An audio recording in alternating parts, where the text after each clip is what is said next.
سلجوقوں کے عروج کی اس نئی ایپیسوڈ میں آپ سب دوستوں کو خوش آمدید کہتے ہیں۔ دوستوں، ہماری پچھلی قسط کے آخر میں آپ نے دیکھا کہ سانجار یورگوس کے سارے سپاہیوں کو مار دیتا ہے اور کمانڈر یورگوس زینون کے ہمراہ مقدس ایمانتیں لے کر یہاں سے فرار ہو جاتا ہے، اور ہماری آج کی اس قسط کی شروعات تورنا خاتون سے ہوتی ہے، جو کہ رستم فدائی کا تیر لگنے سے زخمی ہو جاتی ہیں۔ سپاہی سانجار کہتا ہے اس کی نبض کی رفتار سست ہے، ارسلان تاش ہمیں فوراً تورنا خاتون کو لے کر جانا ہوگا، مال گاڑی کو خالی کرو، ہم اسے شلمزار کے شفا خانے میں لے کر جائیں گے۔ ارسلان تاش کہتا ہے میں ابھی کرتا ہوں۔ سانجار پھر بوسکوش سے کہتا ہے تم یورگوس کے پیچھے جاؤ، اس کا سراغ لگائے بغیر واپس نہیں آنا۔ بوسکوش اور بالابان فوراً یورگوس کے پیچھے روانہ ہو جاتے ہیں، جبکہ پھر سانجار تورنا خاتون سے کہتا ہے صبر کرو تورنا، صبر کرو۔ سانجار پھر تورنا خاتون کو لگا ہوا تیر توڑتا ہے اور انہی کا دیا ہوا نیلا رومال ان کے زخم پر رکھتا ہے۔ سانجار کہتا ہے تم ٹھیک ہو جاؤ گی تورنا، لیکن دوسری طرف دوستو دکاس کی صورتحال بھی کافی خراب ہوتی ہے اور ایاز اس کا تیر توڑ کر کہتا ہے سانجار اس کی حالت سنگین ہے۔ سانجار کہتا ہے اگر یہ مر گیا تو اس کا ذمہ دار ہمیں ٹھہرایا جائے گا اور بازنطینیوں کے ساتھ ہمارے مسائل بڑھ جائیں گے۔ ایاز فوراً اسے اصفہان لے جاؤ۔ اتنے میں دوستو بوسکوش مال گاڑی تیار کر لیتا ہے، جبکہ سانجار تورنا خاتون سے کہتا ہے میں تم سے وعدہ کرتا ہوں کہ اب دوبارہ ہمارے درمیان کچھ نہیں آئے گا، کچھ نہیں۔ سانجار پھر تورنا خاتون کو اٹھاتا ہے اور مال گاڑی کی طرف بھاگتا ہے، جبکہ پھر دوستو دوسری جانب سلجوق محل میں حاجی نظام الملک دکھائے جاتے ہیں، جو کہ تیرکن خاتون کے ہاتھوں میں ریاست کی مہر دیکھ کر کہتے ہیں جب کسی کو نیا عہدہ دیا جاتا ہے تو ریاست کے تمام اعلیٰ ارکان کو مطلع کیا جاتا ہے تاکہ نظام میں خلل نہ آئے، لیکن سلطان معظم کی طرف سے آپ کو خاتون اول بنانے کا کوئی فرمان نہیں آیا ہے۔ تیرکن خاتون کہتی ہیں آپ بوڑھے ہو چکے ہیں اور ایک حاجی کے مقام کے مطابق نامناسب بات کر رہے ہیں، شاید اب آپ کا استعفیٰ ریاست کی سب سے بڑی خدمت ہوگی نظام الملک، کیونکہ میں دیکھ رہی ہوں کہ آپ رسم و رواج بھول چکے ہیں۔ حاجی مسکراتے ہیں، جبکہ تیرکن خاتون کہتی ہیں سیفریہ خاتون بیمار ہیں اور سلطان معظم جب تک محل میں نہیں ہے، کیا آپ نہیں جانتے جب صورتحال ایسی ہے تو سلطان کی خاتون ہونے کے ناطے میں خاتون اول کے مقام کو خالی نہیں چھوڑ سکتی۔ تاج الملک سے جو بھی پوچھنا ہوگا وہ میں پوچھوں گی اور سلطان معظم کو ضروری وضاحت جو دینی ہوگی وہ میں دوں گی۔ حاجی اپنا سر خم کرتے ہیں اور یہاں سے چلے جاتے ہیں، جبکہ حاجی کے جانے کے بعد تیرکن خاتون کہتی ہیں اب سے اس بوڑھے بھیڑیے اور دوسروں کی نظریں ہم پر ہوں گی، لیکن ڈرنے کی ضرورت نہیں ہے، ہم ان سب کی آنکھیں نکالنے کی صلاحیت رکھتے ہیں۔ امیر تاج الملک مسکراتا ہے اور تیرکن خاتون یہاں سے چلی جاتی ہیں، جبکہ پھر دوستو دوسری جانب کمانڈر یورگوس اور سپاہی زینون دکھائے جاتے ہیں، جو کہ ایک مقام پر آ کر رک جاتے ہیں، اور پھر کمانڈر یورگوس کہتا ہے گھوڑوں کو اس راستے پر جانے دو۔ یورگوس اور زینون اپنے اپنے گھوڑوں سے اترتے ہیں اور یورگوس پھر مقدس ایمانتیں فوراً گھوڑے سے اتارتا ہے اور اسے ایک جانب کو بھگا دیتا ہے، اور پھر یورگوس زینون کے ہمراہ جنگل کی طرف چل پڑتا ہے، جبکہ بوسکوش اور بالابان ان کے نشانات کا تعاقب کرتے کرتے جنگل تک پہنچ جاتے ہیں، لیکن دوسری جانب رستم فدائی فوراً اسی مقام پر پہنچ جاتا ہے جہاں سے یورگوس نے اپنا راستہ بدلا تھا، لیکن آگے کوئی آثار نہ ملنے پر رستم کہتا ہے یہ کافر کہاں غائب ہو گئے ہیں۔ رستم اپنے فدائیوں سے کہتا ہے چاہے جو بھی ہو جائے ہم مقدس ایمانتوں کو یورگوس کے ہاتھوں سے لے لیں گے۔ اس دوران رستم کی نظر گھوڑوں کے نشانات پر پڑتی ہیں اور رستم پھر کہتا ہے گھوڑے اس سمت کو گئے ہیں، چلو فدائیوں۔ رستم پھر اپنے سارے ساتھیوں کے ساتھ گھوڑوں کے نشانات کی طرف روانہ ہو جاتا ہے، جبکہ پھر دوستو دوسری جانب ملک تاپار دکھائے جاتے ہیں جن پر حملہ ہو جاتا ہے، اور ملک تاپار ایلچن خاتون کے ہمراہ اپنے ہی ترکمان بھائیوں کے اوپر تلوار اٹھاتے ہیں اور اپنا دفاع کرتے ہیں، اور بازنطینیوں کے ساتھ ان बागियों को भी काटते जाते हैं। एल्चन खातून और बोरचिक भी बड़ी ही बहादुरी से सल्जूक के साथ शाना बशाना लड़ती हैं। यहाँ तक कि एक मकाम ऐसा आता है जहाँ एल्चन खातून और मलिक तापार आपस में कंधे से कंधा मिला लेते हैं और दुश्मन के खिलाफ लड़ते हैं। लेकिन बाज़ंतीनियों की और बागियों की तादाद बहुत ज्यादा होने की वजह से काफी सारे सल्जूक मुहाफिज और एल्चन खातून के कबायली सिपाही शहीद हो जाते हैं। मलिक तापार और एल्चन खातून को बागियों के हाथों में घिरा हुआ देखकर दूर खड़े गद्दार अमीर अबू कासम और आंद्रयास बड़े खुश होते हैं। आंद्रयास कहता है, एल्चन खातून और तापार अब मौत के हाथों में है। बहुत खूब।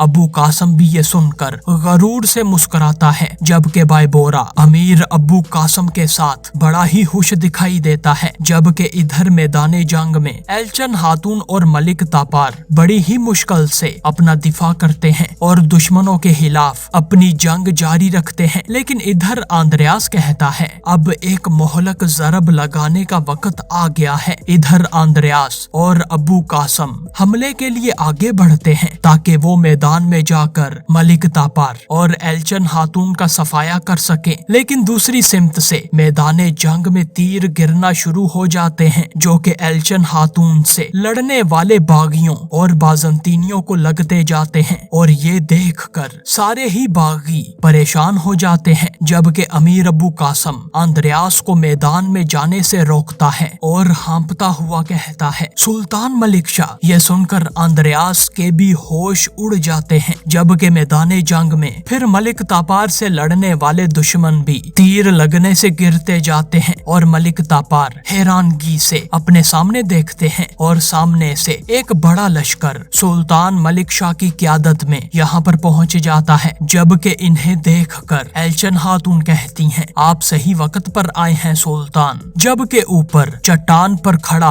अमीर अबू कासम कहता है, इन्हें हमले का कैसे पता चला। इस दौरान एक बाज़ंतीनी तीर अंदाज सुल्तान मलिक शाह पर तीर चलाता है, लेकिन सुल्तान बड़ी ही महारत के साथ इस तीर से बचकर अपने घोड़े पर ही लेटे लेटे इस दुश्मन पर जवाबी तीर चलाते हैं और इसे हलाक कर देते हैं। जबकि एल्चन खातून और आंद्रयास ये देखकर दंग रह जाते हैं। फिर दोस्तों सुल्तान मलिक शाह मैदाने जंग में कूद पड़ते हैं और अपने घोड़े से उतरकर आगे बढ़ते जाते हैं और अपने सुल्तान को देखकर एल्चन खातून और मलिक तापार का हौसला भी बुलंद हो जाता है और वो मजीद तेजी से दुश्मन का मुकाबला करना शुरू कर देते हैं। जबकि चट्टान पर खड़ा अमीर अबू कासम कहता है, मलिक शाह अब किसी को भी जिंदा नहीं छोड़ेगा, बेहतर यही होगा कि हम भागकर अपनी जान बचाएं। अबू कासम फिर अपने जासूस बायबोरा से कहता है, जल्दी से कबीले वापस जाओ और एल्चन खातून पर नजर रखो बायबोरा। अगर कोई सबूत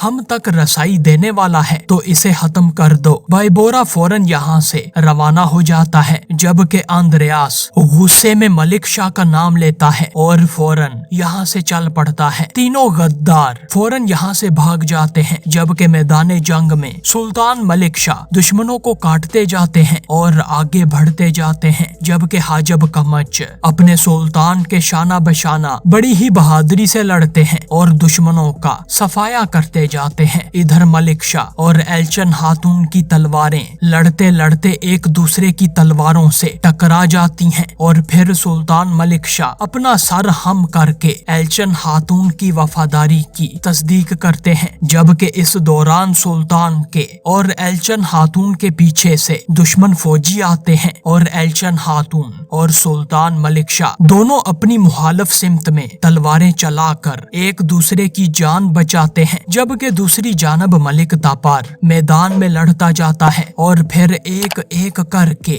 मलिक तापार बागी सरदारान का भी खात्मा करना शुरू कर देता है। जबकि फिर दोस्तों दूसरी जानब बोरचिक खातून दिखाई जाती हैं जो कि बड़ी ही दलेरी से दुश्मन दुश्मनों पर कहर ढाती हैं, जबकि इधर एक बागी सिपाही सुल्तान पर हमला करने लगता है, लेकिन हाजब कमच अपने हाथ की हथेली से इस तलवार को रोक देते हैं और दुश्मन को हलाक करते हैं। लेकिन फिर दूसरी सिमत से हाजब कमच पर हमला होता है, लेकिन सुल्तान मलिक शाह अपने वफादार साथी की जान बचाते हैं और दुश्मन को हलाक कर देते हैं। इतने में दोस्तों सारे दुश्मन मारे जाते हैं, जबकि सुल्तान परेशानी से कमच की तरफ मतवज्जा होते हैं। हाजब कमच कहते हैं, मैं ठीक हूँ सुल्तान मुअज्जम। सुल्तान फिर खुद कमच का हाथ देखते हैं और कहते हैं, बरसों से अपने हाथों से संगे मरमर को मारने की वजह से तुम्हारे हाथ भी संगे मरमर की तरह मजबूत हो गए हैं। अगर कोई और होता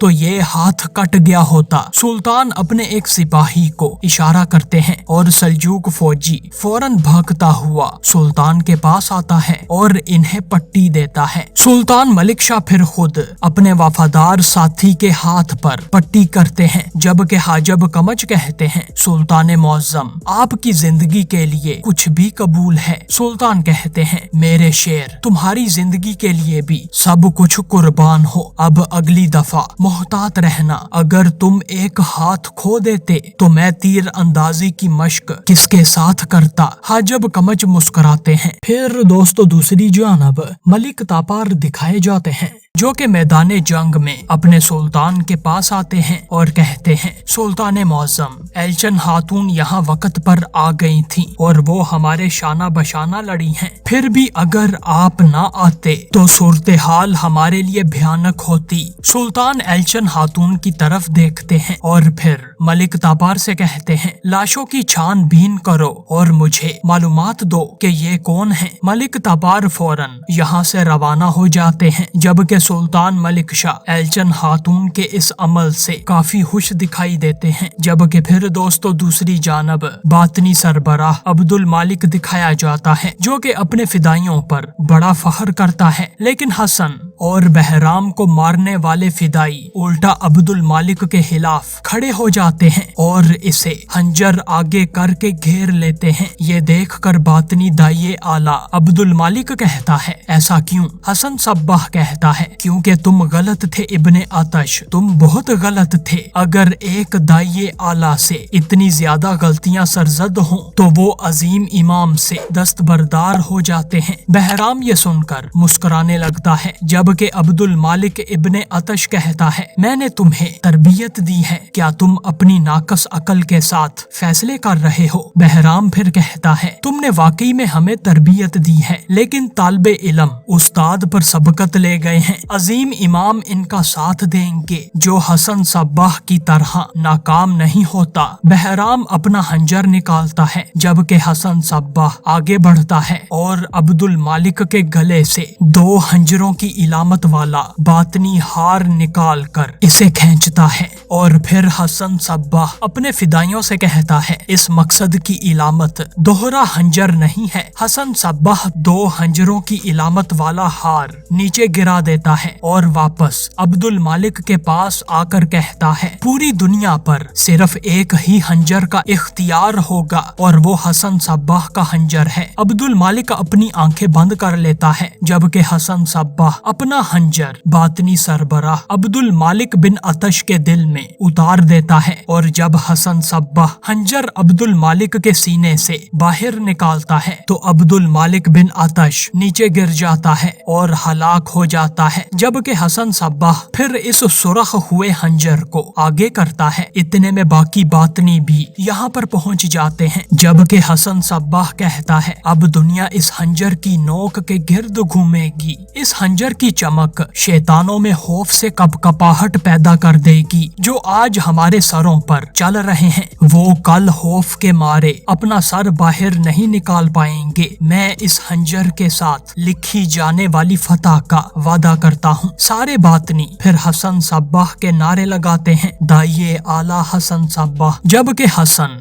अपना हंजर ऊपर लहराता है। और फिर दोस्तों दूसरी जानब सुल्तान मलिक शाह दिखाए जाते हैं। इनके पास एल्चन खातून आती हैं और कहती हैं, सुल्तान मुअज्जम, पहले तो मैं अपने भाई किलिज अरसलान को अगवा करने की कोशिश और अब मेरी कमान के मातहत सरदारान के हमले की वजह से बहुत शर्मिंदा हूँ। सुल्तान कहते हैं, तुम अपने सरदारान के मद्दे मुकाबल आई हो और हमारे शाना बशाना लड़ी हो, हालांकि तुम अभी भी कुछ दिन पहले ही इस्फहान से आई हो। सुल्तान अपनी तलवार साफ करके वापस म्यान में डालते हैं और कहते हैं, तुम इतने मुख्तसर वक्त में बदल गई हो। एल्चन खातून कहती हैं, आपने मुझे कहा कि मेरे साथ या मेरे खिलाफ खड़े होने का इंतखाब कर लो। मैंने हर चीज के बारे में सोचा है, मेरे दिलो दिमाग दोनों को ही आपकी सफ़ें ज्यादा मुनासिब लगी हैं। सुल्तान कहते हैं, तुमने हमारा रुख क्यों चुना? क्या हमारे मुखालिफ होकर तबाही का खौफ था? एल्चन खातून मुस्कुराती हैं और कहती हैं, आप बखूबी जानते हैं मेरे सुल्तान कि मैं मौत से नहीं डरती। इसके बरक्स ये आपका एहतराम है जो मुझे आपकी सफ़ों में खींच लाया है। ये मेरा आप पर भरोसा है। मैंने आपके हलूस का मुशाहिदा किया है। आप खून बहाना नापसंद करते हैं। इस सूरत हाल में मैं आपकी सफ़ों में शामिल हुए बगैर नहीं रह सकी। मैंने समझा आप मुझसे गुस्सा होने की वजह से मेरी तहरीर को संजीदगी से नहीं लेंगे, लेकिन अल्लाह का शुक्र है कि आप यहाँ वक्त पर आ गए हैं। सुल्तान मलिक शाह तहरीर के मुतल्लिक सुनकर हैरानगी से कहते हैं, कौन सी तहरीर? जबकि एल्चन खातून ये सुनकर दंग रह जाती हैं और कहती हैं, सुल्तान, जब मैंने सुना कि मलिक तापार पर घात लगाई जाएगी तो मैंने आपको एक तहरीर भेजी थी। सुल्तान कहते हैं, मुझे तुम्हारी तरफ से कोई तहरीर नहीं मिली। ये तो मेरे सफीर की हासिल करदा मालूमात थी जिसकी बदौलत मैं यहाँ पर आया हूँ। एल्चन खातून कहती हैं, ये कैसे हो सकता है? सुल्तान मलिक शाह फिर गुस्से में कहते हैं, ऐसा लगता है कि महल में ऐसे लोग मौजूद हैं जो गफलत की नींद सो रहे हैं। मुझे इन गाफलों को अपने गजब से जगाना होगा। इतने में दोस्तों मलिक तापार हाजब कामच के हमरा सुल्तान के पास पहुंच जाते हैं। मलिक तापार कहते हैं, सुल्तान मुअज्जम, आपके हुक्म पर हमने लाशों का मुआयना किया है। पता चला है कि इनमें बाज़ंतीनी भी शामिल हैं। सुल्तान मलिक शाह ये सुनकर दंग रह जाते हैं और कहते हैं, हमारे खिलाफ बिछाए गए हर जाल में इनका ही हाथ है, लेकिन बागी सरदारान को मुश्तिल करना इनके लिए आसान काम नहीं है। वो जरूर हमारी सफों में शामिल किसी के साथ तावन कर रहे हैं और वो गद्दार जो भी है उसकी रसाई तुम्हारे कबीले तक भी है। एल्चन खातून, मुझे अभी इस्फहान वापस जाना होगा, लेकिन चूंकि तुमने हमारी सफों का इंतखाब कर लिया है तो गद्दार कौन है तो फिर इसका पता लगाओ और मुझे आगाह करो। एल्चन खातून कहती हैं, फिक्र ना करें सुल्तान मुअज्जम। सुल्तान मलिक शाह फिर इजाजत लेते हैं और मुतमईन होकर यहाँ से चले जाते हैं। जबकि फिर दोस्तों दूसरी जानब शलमजार में सांजार और अरसलान ताश दिखाए जाते हैं जो कि माल गाड़ी में तूरना खातून को लेकर पहुँचते हैं। और फिर सांजार फौरन दारुल शिफा के बाहर पहुंचकर तूरना खातून को उठाता है और कहता है, सब्र करो तूरना, तुम ठीक हो जाओगी। सांजार फौरन तूरना खातून को लेकर दारुल शिफा आता है और चिल्लाता जाता है, मुआलिजो जल्दी यहाँ आओ। जबकि आइगुल खातून इस तरह से तूरना खातून को देखकर परेशान हो जाती हैं। जबकि सांजार तूरना खातून को बिस्तर पर लिटाता है और कहता है, इसका बहुत सारा खून जाया हो गया है, जल्दी से इसका मुआयना करें। जबकि तबीब कहती हैं, बिल्कुल हम करते हैं, मुझे गर्म पानी, साफ कपड़े और मरहम की जरूरत है। आइगुल खातून फौरन चीजों का बंदोबस्त करना शुरू कर देती हैं। जबकि सांजार तूरना खातून को देखकर कहता है, किस्मत ने हमारे जख्मों की बदौलत हमें मिलवाया है तूरना, तुमने मेरे जख्मों को शिफा बख्शी है और अब मैं तुम्हारी मदद कर रहा हूँ। जख्मों के जरिए एक दूसरे को समझने वाले दिलों को भी एक साथ होना चाहिए। हमने अभी एक दूसरे से बहुत कुछ कहना है, बस अपनी आंख खोलो, मेरी तरफ देखो। सांजार फिर मुआलजा से कहता है, मुझे बताएं, क्या ये ठीक हो जाएगी? मुआलजा कहती हैं, हम अपनी पूरी कोशिश करेंगे, लेकिन इनका जख्म गहरा है, हमें इसकी देखभाल करनी होगी। अब तुम्हें बाहर जाना चाहिए। सांजार परेशानी के साथ तुरना खातून को देखता जाता है, जबकि खातून मुआलजा कहती हैं, इसका खून बहुत बह रहा है, हमें खून को बहने से रोकना है, मुझे जल्दी से मरहम दो। जबकि सांजार तुरना खातून को देखता देखता दारुल शिफा से चला जाता है। जबकि सांजार के बाहर आने के बाद सिपाही अरसलान ताश कहता है, मेरे भाई तुरना खातून की हालत कैसी है? सांजार कहता है, तुरना वहाँ अंदर अपनी जिंदगी की जंग लड़ रही है, जख्मी वो है मगर तकलीफ मुझे हो रही है। अगर इसे कुछ होता है तो मैं जिंदगी भर इसके दर्द में जलता रहूंगा। सांजार ये कहकर यहाँ से चला जाता है। जबकि अरसलान ताश भी सांजार की ये हालत देखकर बड़ा परेशान होता है। और दोस्तों, यही हमारी आज की इस किस्त का इख्तिताम होता है।